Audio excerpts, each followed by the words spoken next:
अस्सलाम वालेकुम। हमारे चैनल दादी अम्मा की कहानियां में खुशामदीद। हम छोटे हों या बड़े, दादी अम्मा की कहानियां सुनना तो सभी को पसंद है ना। अगर आप भी दादी अम्मा की मीठी मीठी कहानियां सुनना चाहते हैं तो अभी हमारे चैनल को सब्सक्राइब करें और बेल नोटिफिकेशन को भी ऑन कर लें ताकि आपको मिल सके वीडियो अपडेट्स।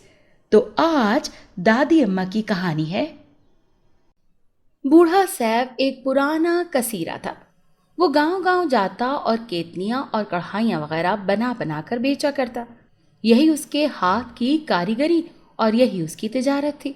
एक रोज वो अपना छोटा सा ठेला लिए जिसमें एक टट्टू जुता हुआ और बकरी की चीजें सजी हुई थी, ऐसे रास्ते से गुजरा जिसमें लोग आबाद नहीं थे। वहां उसने देखा कि एक बुढ़िया आग सुलगाने की कोशिश कर रही थी। बुढ़िया सब्ज रंग के कपड़े पहने हुए थी और लाल चादर उसके कांधों पर थी। बूढ़ा उसे देखने लगा और देखते देखते बुढ़िया के पास पहुंच गया। जूं ही बूढ़ा उसके बराबर पहुंचा, चूल्हे में आग भड़क उठी और लकड़ियां चटकने लगीं। जब आग जल उठी तो बुढ़िया ने एक टोकरी में से 3 भूरे रंग के खूबसूरत अंडे निकाले। अंडे हाथ में लिए लिए उसने इधर उधर देखा, एक दफा नहीं बल्कि 2-3 बार। इसके बाद नजर ऊपर उठाई, सामने बूढ़े को ठेला लिए खड़े पाया। फिर उसे आवाज देकर कहा, बड़े मियाँ जरा 1 मिनट ठहरना। बूढ़ा ठहर कर कहने लगा, क्या बात है? बुढ़िया, आय हाय क्या कहूँ, बड़ी मुसीबत का सामना है। जिस पतीली में अंडे उबाला करती थी वो न जाने कहाँ जाती रही, खुदा मालूम मैंने कहाँ रख दी, जरा तुम आकर देखना। बूढ़े ने इधर उधर देखा मगर उसे तो कोई पतीली नजर न आई। बूढ़ा कहने लगा, माई न जाने कहाँ चली गई है और जाने वाली चीज का अब क्या गम, और ले ले, मेरे पास कई तरह की छोटी बड़ी पतीलियां हैं। बुढ़िया बोली, अच्छा दिखाओ। बूढ़े ने अपने ठेले में ढूंढकर एक छोटी सी पतीली निकाली। बूढ़ा कहने लगा, ये देखो, और है भी सस्ती, मैं तुमसे मजदूरी नहीं लूंगा, लागत की लागत 1 रुपए में दे दूंगा। बूढ़े सैफ ने वाकई बुढ़िया के साथ बड़ी रियायत की थी। किसी दूसरे के हाथ बेचता तो बहुत ज्यादा दाम लेता। बुढ़िया ने बड़े मियाँ का शुक्रिया अदा करते हुए पतीली ले ली और इसमें 3 अंडे रख दिए। इसके बाद बुढ़िया ने अपना बटवा निकाला और इसमें देखा, फिर एक गहरी जेब को हाथ डालकर टटोला, फिर अपनी जूती की एड़ी में उंगली डाली। जब ये सब कुछ कर चुकी तो सर हिलाकर कहने लगी, अफसोस बड़े मियाँ, मेरे पास इस वक्त रुपया भी नहीं है। अब के तो तुम इधर आओगे तो मैं तुम्हारा रुपया दे दूंगी। इसके बाद बुढ़िया ने दोबारा बूढ़े कसीरे का शुक्रिया अदा किया और अपने अंडों की देखभाल में लग गई और बूढ़ा अपना टट्टू हाँक कर आगे रवाना हो गया। दूसरी मर्तबा बूढ़ा जब वीराने की तरफ से गुजरा तो उसने बुढ़िया का ख्याल करके आवाज लगानी शुरू की। वो समझता था कि जिस तरह बाज लोग ऐसी जगह अपनी झोंपड़ी बना लेते हैं, बुढ़िया भी यहीं रहती होगी। 10-10, 20-20 गज के फासले पर वहां झोंपड़ियां तो थीं और इनमें आदमी बैठे उठते नजर भी आते, लेकिन वो बुढ़िया कहीं दिखाई नहीं दी। उसने कई दफा आवाज लगाई कि शायद आवाज सुनकर वो किसी झोंपड़ी से निकल आए, मगर वो होती तो निकलती। बूढ़े की आवाज बड़ी तेज और सुरीली थी और वो ये कहकर अपनी चीजें भी बेचता था, हंडिया चमकते तवे, परात ले लो हाथ की हाथ, लुटा दिया है सस्ता माल, आओ देखो मेरे लाल। कई बूढ़ी औरतें जवान उसके ठेले के पास आईं। नहीं आई तो वही सब्ज कपड़ों और लाल चादर वाली बुढ़िया जिससे उसे रुपया लेना था। इसी तरह जब उसे आते जाते बहुत दिन हो गए और बुढ़िया नजर ना आई तो बूढ़ा ये समझा कि वो कर्जा अदा करना नहीं चाहती। इसी अरसे में बूढ़ा बहुत कमजोर हो गया था और बीमार रहने लगा था।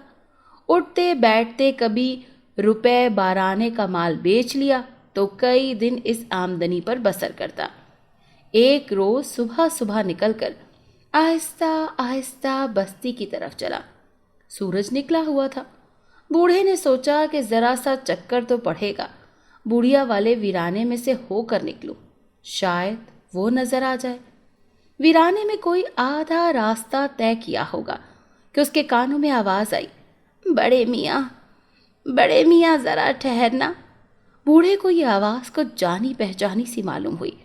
मुड़कर देखा तो आवाज देने वाली वही बुढ़िया थी जिसने उससे पतीली खरीदी थी।